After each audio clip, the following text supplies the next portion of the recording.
BJP ने विधानसभा चुनाव के मद्देनजर मध्य प्रदेश के 39 और छत्तीसगढ़ के 21 उम्मीदवारों का ऐलान कर दिया है। दोनों राज्यों में इस साल ही चुनाव होने हैं। वहीं विधानसभा चुनाव के ऐलान से पहले ही पहली सूची की घोषणा कर भाजपा ने अपनी आक्रामक रणनीति साफ कर दी है।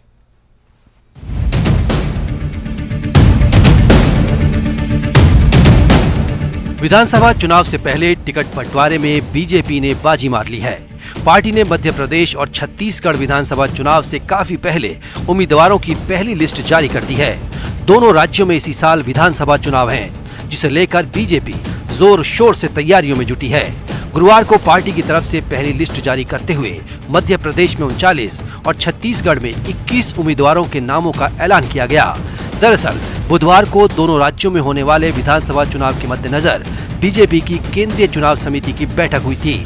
इस बैठक में पीएम मोदी, अमित शाह और जेपी नड्डा समेत तमाम नेता शामिल हुए थे।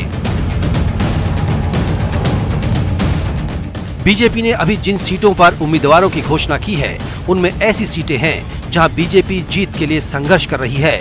पिछले विधानसभा चुनाव में इन सीटों पर कांग्रेस का दबदबा रहा था।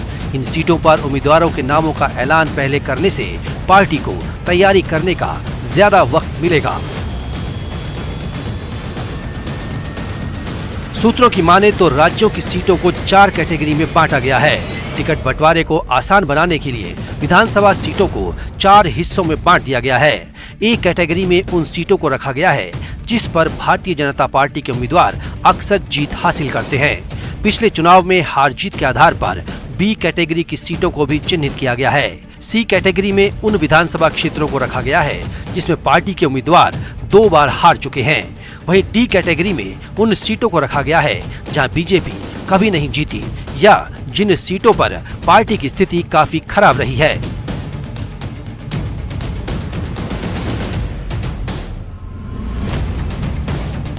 दो 2018 में हुए छत्तीसगढ़ विधानसभा चुनाव में बीजेपी को करारी हार का सामना करना पड़ा था। राज्य की कुल 90 विधानसभा सीटों में से बीजेपी को सिर्फ 15 सीट हासिल हुई थी। वहीं कांग्रेस ने सबसे ज्यादा 68 विधानसभा सीटें जीतकर सरकार बनाई थी। वहीं मध्य प्रदेश में भी बीजेपी को हार मिली थी। हालांकि बाद में सिंधिया के बीजेपी का दामन थामने की वजह से कांग्रेस की 15 महीनों की सरकार गिर गई थी और बीजेपी ने सत्ता में वापसी की थी। ऐसे में बीजेपी ने पिछले चुनाव में हारी सीटों को साधने के लिए बड़ी रणनीति के तहत चुनाव से काफी पहले पहली लिस्ट जारी कर दी है। Bureau report, news 18। कांग्रेस ने गुरुवार को पार्टी संगठन में बड़ा फेरबदल किया है। पार्टी ने रणदीप सुरजेवाला को मध्य प्रदेश के सीनियर ऑब्जर्वर के बाद अब राज्य का ही प्रभारी महासचिव का अतिरिक्त प्रभार दिया है। वहीं मुकुल वासनिक को गुजरात के प्रभारी महासचिव पद की जिम्मेदारी दी गई है। इसके अलावा दलित समाज से आने वाले ब्रिजलाल खाबरी की जगह अजय राय को उत्तर प्रदेश कांग्रेस का नया अध्यक्ष नियुक्त किया गया है। मध्य प्रदेश के प्रभारी महासचिव की जिम्मेदारी सुरजेवाला को वरिष्ठ नेता जेपी अग्रवाल की जगह दी गई, तो वहीं वासनिक को राजस्थान कांग्रेस के नेता रघु शर्मा के इस्तीफा देने के बाद प्रभारी महासचिव बनाया गया है। गुजरात में हुए पिछले विधानसभा चुनाव में कांग्रेस को करारी हार का सामना करना पड़ा था। इसके बाद रघु शर्मा ने प्रभारी पद से इस्तीफा दे दिया था। इस साल के आखिर में मध्य प्रदेश में विधानसभा चुनाव है। ऐसे में सुरजेवाला को जिम्मेदारी देना काफी अहम माना जा रहा है।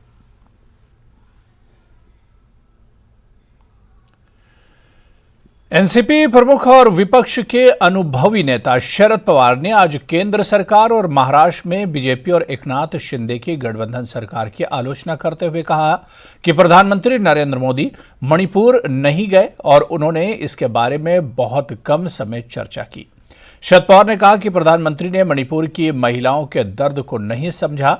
शरद पवार ने यह भी कहा कि मणिपुर में समाज और गांवों के बीच विभाजन है। लोग एक दूसरे पर हमला कर रहे हैं, घर जलाए जा रहे हैं, महिलाओं को नंगा करके घुमाया जा रहा है, लेकिन इसके बावजूद बीजेपी सरकार कुछ नहीं कर रही है।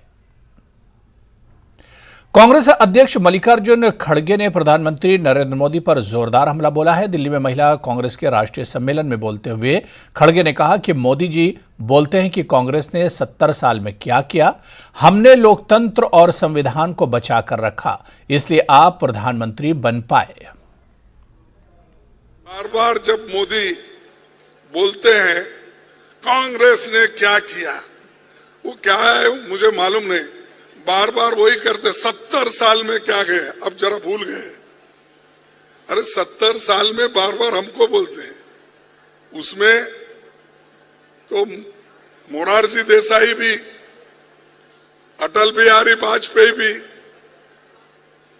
और नेता लोग भी प्रधानमंत्री बने, विश्वनाथ प्रताप सिंह भी बने, देवेगौड़ा 11 महीने बने।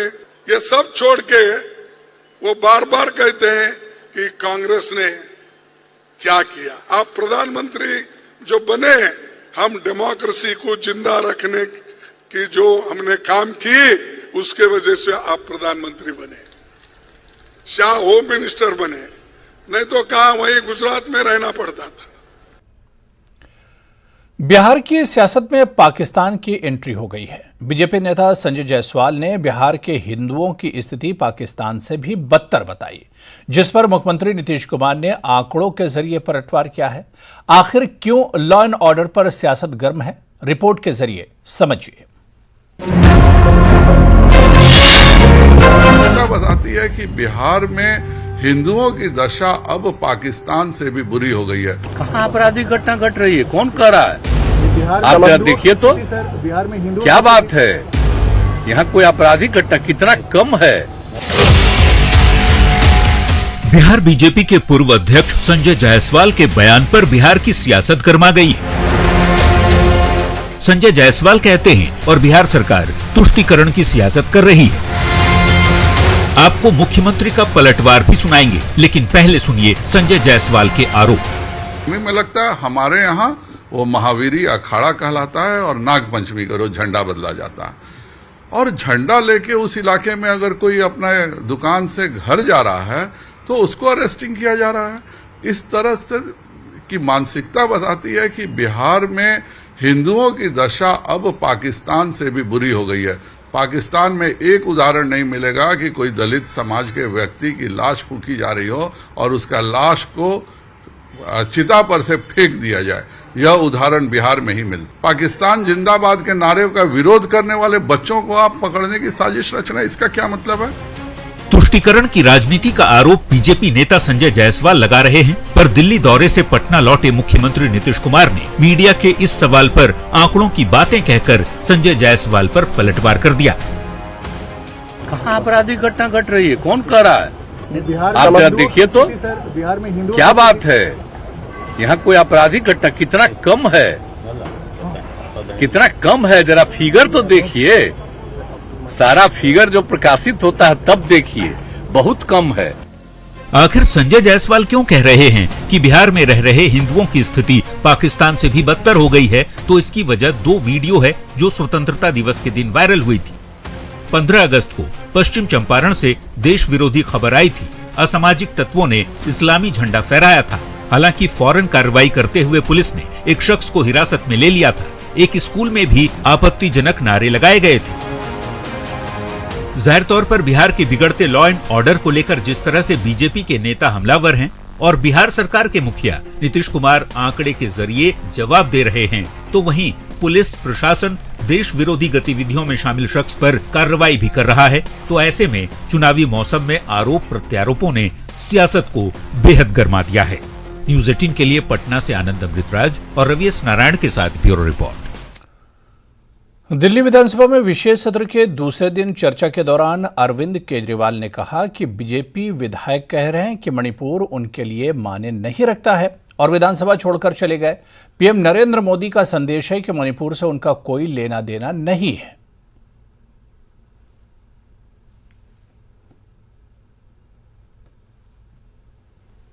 विधायक नहीं कह रहे, ऊपर से नीचे तक पूरी की पूरी इनकी सारी सरकारें और उनके सबसे बड़े नेता प्रधानमंत्री श्री नरेंद्र मोदी जी का संदेश है कि मणिपुर से उनका कोई लेना देना नहीं। जब से मणिपुर की घटना घटी है, प्रधानमंत्री जी चुप हैं। मणिपुर के अंदर 6500 एफआईआर हो गई 190 दिन के अंदर। 3 मई से लेकर 31 जुलाई के बीच में 6500 एफआईआर हो गई। प्रधानमंत्री जी चुप रहे। मणिपुर में 4000 लोगों के घर जला दिए गए, प्रधानमंत्री जी चुप रहे। 60,000 लोग बेघर हो गए, प्रधानमंत्री जी चुप रहे। 150 से ज्यादा लोगों की मौत हो गई, प्रधानमंत्री जी चुप रहे। 350 धार्मिक स्थल जला दिए गए, प्रधानमंत्री जी चुप रहे। केंद्रीय फोर्सेस, आसाम राइफल्स और मणिपुर पुलिस के बीच में खुलेआम झगड़ा हो गया और गोलाबारी हो गई, जो आज तक भारत में कभी नहीं हुई कि सेंट्रल फोर्सेस और लोकल पुलिस के बीच में झगड़ा हो जाए।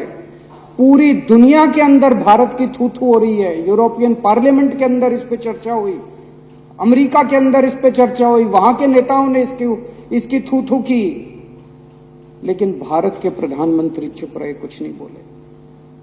और एक दिन जब एक वीडियो चारों तरफ सर्कुलेट हुआ जिसमें हमारी 2 या 3 बहनों को निर्वस्त्र करके सड़क के ऊपर घुमाया गया और उनके साथ खुलेआम सरेआम कई लोगों ने मिलकर गलत काम किया, तब भी प्रधानमंत्री जी चुप रहे। उनके मुख्यमंत्री कहते हैं ये कोई आइसोलेटेड इंसिडेंट नहीं है, यहां तो ये रोज ही हो रहा है। मैं ये पूछना चाहता हूं कि एक देश का प्रधानमंत्री एक पिता के समान होता है सबके लिए। वो जो बेटियां जिनके साथ ये गलत काम किया जा रहा था, या इतनी बेटियों के साथ उनके मुख्यमंत्री का बीरेन्द्र सिंह का कहना है कि ये तो रोज हो रहा है। यहां पे लोग प्रधानमंत्री को रोज याद नहीं करते। आज मेरे घर में सब्जी नहीं बनी, घर में पानी नहीं आ रहा, तो लोग प्रधानमंत्री को याद नहीं करते। प्रधानमंत्री को याद तब करते हैं जब सारे सिस्टम फेल हो जाते हैं, तब आदमी याद करता है यार मेरा प्रधानमंत्री मेरे को बचाएगा। तो वहीं दिल्ली विधानसभा विशेष सत्र के दूसरे दिन रोहिणी से बीजेपी के विधायक बृजेंद्र गुप्ता बोलने के लिए समय मिलने पर डिप्टी स्पीकर राखी बिरला से अनुरोध किया कि आप ये सुनिश्चित करें कि जो समय बोलने के लिए मिला है उस दौरान को टोका टाकी न करें। इसके बाद उन्होंने कहा कि विधानसभा में जब भी मैं खड़ा होता हूं तो मंत्री जी भी डर जाते हैं, वो मुंह पर टेप लगाकर बैठे हैं। पूरी तरह केजरीवाल जी हिटलरशाही कर रहे हैं। केजरीवाल जी दिल्ली की सरकार में विपक्ष की आवाज को दबा रही है और ये सत्तारूढ़ दल पूरी तरह से नियम और कानून को धता बता रहा है और इसलिए हमने वॉकआउट किया। हमारा कहना है शीश महल के बारे में जब हम बात करते हैं उसको दबा दिया जाता है। शीश महल पर चर्चा करो, हम शीश महल पर चर्चा की मांग कर रहे थे। हम उनका एक विधायक जो है वो फिरौती में और एक्सटॉर्शन में सामने उसका नाम आया नरेश बालियान का, उस पर हम चाहते थे चर्चा हो। दिल्ली के विषयों पर हम चाहते। महाराष्ट्र में कैबिनेट विस्तार में देरी के बीच सीएम एकनाथ शिंदे वाली शिवसेना के एक विधायक भरत शेठ गोगावले ने बड़ा खुलासा किया है। गोगावले ने कहा कि मंत्री बनने के लिए कुछ विधायकों की ओर से कई तरह के हथकंडे अपनाए गए। रायगढ़ में एक राजनीतिक कार्यक्रम के दौरान गोगावले ने दावा किया कि कुछ विधायकों ने कैबिनेट में जगह पाने के लिए सीएम एकनाथ शिंदे को ब्लैकमेल भी किया था।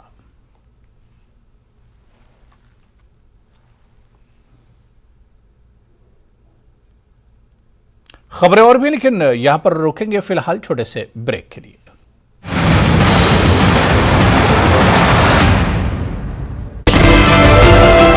लिंक का बेहतरीन नजारा किया जा सकता है। नया व्यू पॉइंट हमारे बहादुर जवानों की याद भी दिलाता है जिन्होंने मुल्क के लिए अपनी जानें निछावर की थी। फौज और आवाम के दरमियान ताल्लुकात को बढ़ाने के लिए हिंदुस्तानी फौज ने जम्मू के गांव जंदियाल के पंचायत घर में ओपन जिम की शुरुआत की है। जंदियाल की सरपंच अंजलि शर्मा ने जिम का उद्घाटन किया। इस मौके पर आवाम और बच्चों की काफी तादाद मौजूद थी। कठुआ में पुलिस ट्रेनिंग सेंटर द्वारा मेरी माटी मेरा देश मिट्टी को नमन वीरों को वंदन कार्यक्रम के तहत तिरंगा रैली निकाली गई, जिसमें पीटीएस कठुआ के प्रशिक्षुओं सहित पुलिस अधिकारी भी शामिल रहे। वहीं मौके पर एसएसपी पीटीएस रूपराज भगत ने कहा कि तिरंगा रैली का मकसद लोगों में देशभक्ति का जज्बा पैदा करना है। उधमपुर में मोदी ग्राउंड के पास एक मिनी बस दुर्घटनाग्रस्त हो गई। बस में मिचल तीर्थयात्री सवार थे। दुर्घटना में 13 तीर्थयात्री घायल हो गए। कश्मीर के मशरूम बादशाह के नाम से मशहूर Gauhar Ali Lone progressive mushroom award 2023 के लिए सेलेक्ट। सोलन में Indian council for agriculture research centre की जानिब से मशरूम मेले के दौरान दिया जाएगा अवार्ड। दुनिया में रेशम की पैदावार में हिंदुस्तान है दूसरे नंबर पर। हिंदुस्तान रेशम की पैदावार में बढ़ रहा है आगे। रेशम की पैदावार में चीन को पीछे छोड़कर जल्द ही आएगा हिंदुस्तान नंबर 1 पर। इंडियन रिजर्व पुलिस के 3rd बटालियन हेडक्वार्टर परी हाउस पाटन। बिहार के सीएम नीतीश कुमार के दिल्ली दौरे पर बीजेपी तंज कस रही है। पार्टी के बिहार अध्यक्ष सम्राट चौधरी ने कहा कि विरोधी दलों की ओर से नीतीश को भाव नहीं दिया जा रहा, शायद इसीलिए नीतीश खाली हाथ पटना लौटे। सम्राट के आरोपों पर नीतीश ने भी एनडीए पर जमकर प्रहार किया है। रिपोर्ट के जरिए समझिए कि दौरे पर क्यों जारी है सियासत।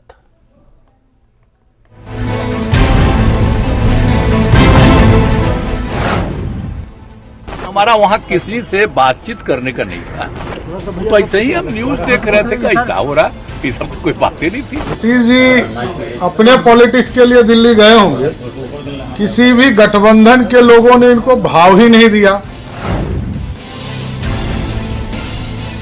बिहार के मुख्यमंत्री नीतीश कुमार दिल्ली दौरे पर क्या गए, सियासत गरमानी शुरू हो गई। मीडिया के हवाले से नीतीश कुमार दिल्ली के मुख्यमंत्री अरविंद केजरीवाल से मुलाकात कर सकते हैं, ऐसी चर्चा थी। पर नीतीश अटल जी की समाधि स्थल पर जाने के सिवा किसी भी नेता से मुलाकात नहीं की और वापस पटना लौट आए। इसी को लेकर सम्राट चौधरी ने कह दिया कि विरोधी दलों के नेता नीतीश को भाव नहीं देते और वे खाली हाथ इसलिए ही पटना लौटे।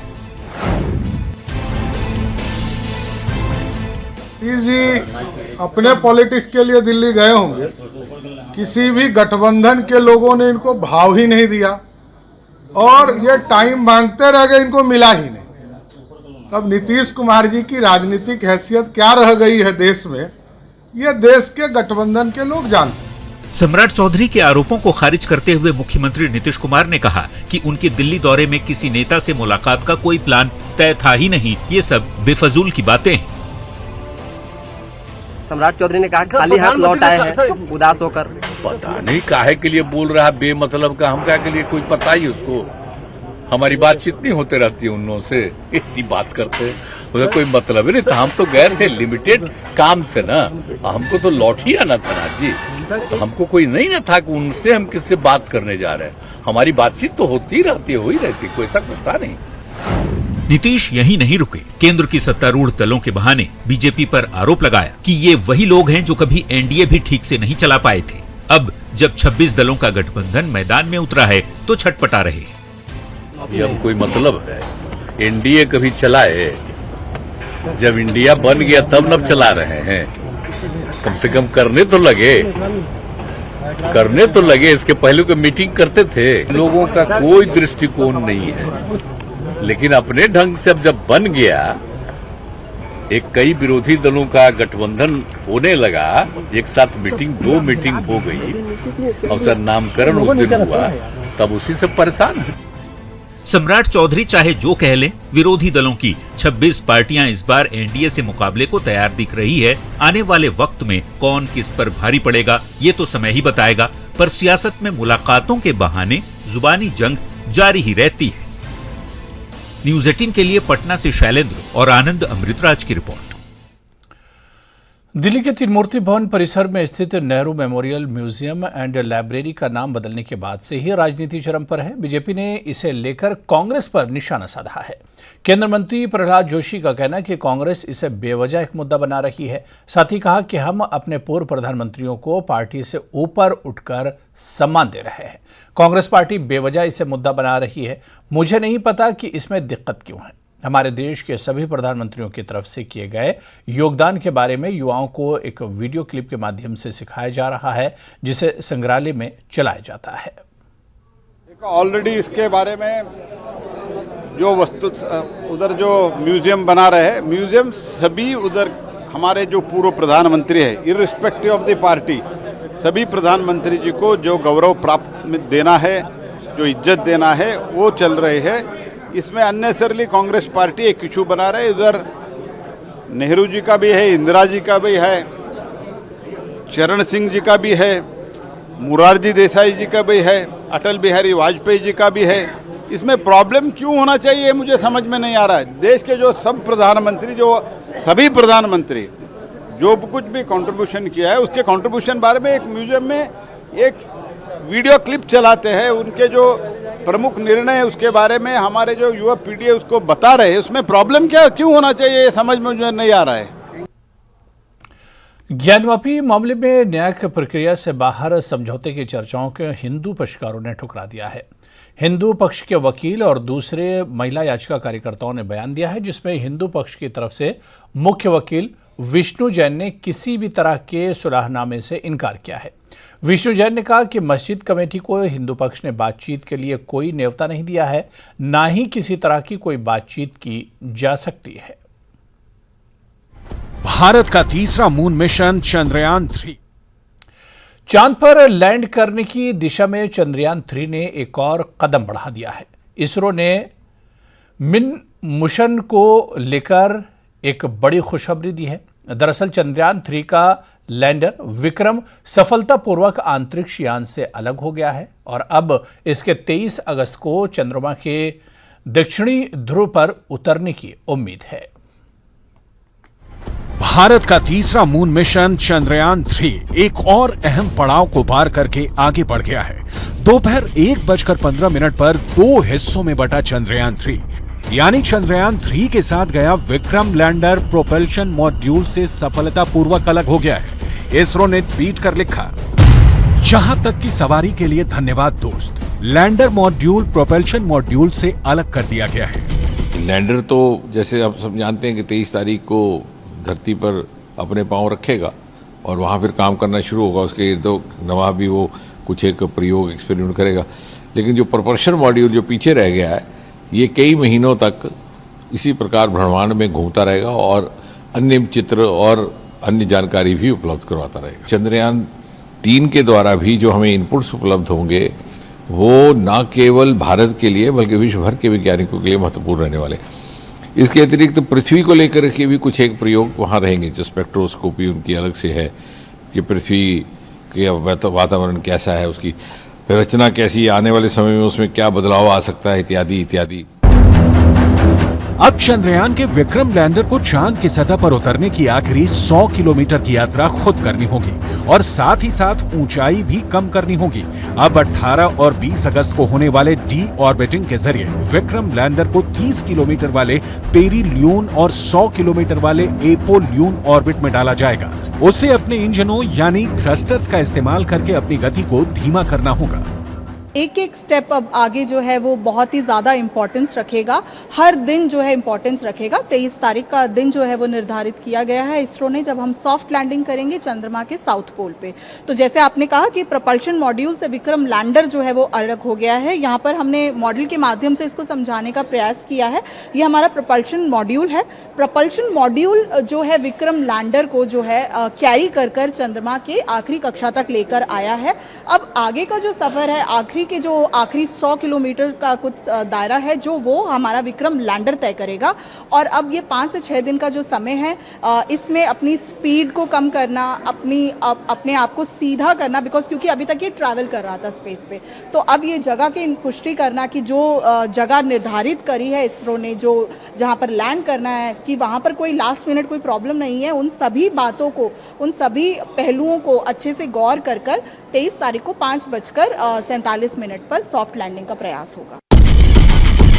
एक बार जब विक्रम लैंडर को 30 किलोमीटर इंटू 100 किलोमीटर की ऑर्बिट मिल जाएगी, तब शुरू होगा इसरो के लिए सबसे कठिन चरण, यानी सॉफ्ट लैंडिंग। 30 किलोमीटर की दूरी पर आने के बाद विक्रम की गति को कम करेंगे। चंद्रयान 3 को धीमे धीमे चांद की सतह पर उतारा जाएगा। चंद्रयान 3 चांद से जुड़े उन तमाम रहस्यों से पर्दा उठाएगा जिनसे अब तक दुनिया अनजान है, क्योंकि चांद की आधी सतह चमकती हुई है। मतलब जहां तक रोशनी पहुंचती है तो आधी सतह घुप अंधेरे में डूबी है। चंद्रयान 3 का लैंडर मिशन चंद्रयान 2 की क्रैश साइट से 100 किलोमीटर दूर उतरेगा। चांद के इस हिस्से में सूर्य की किरणें तिरछी पड़ती हैं, तापमान बेहद कम होता है। तापमान -180 डिग्री सेल्सियस तक पहुंच जाता है, लिहाजा पानी मिलने की संभावना कहीं ज्यादा है। यानी इसरो की कोशिश चांद को लेकर अब तक हुई खोज से कहीं आगे बड़ी लकीर खींचने की है।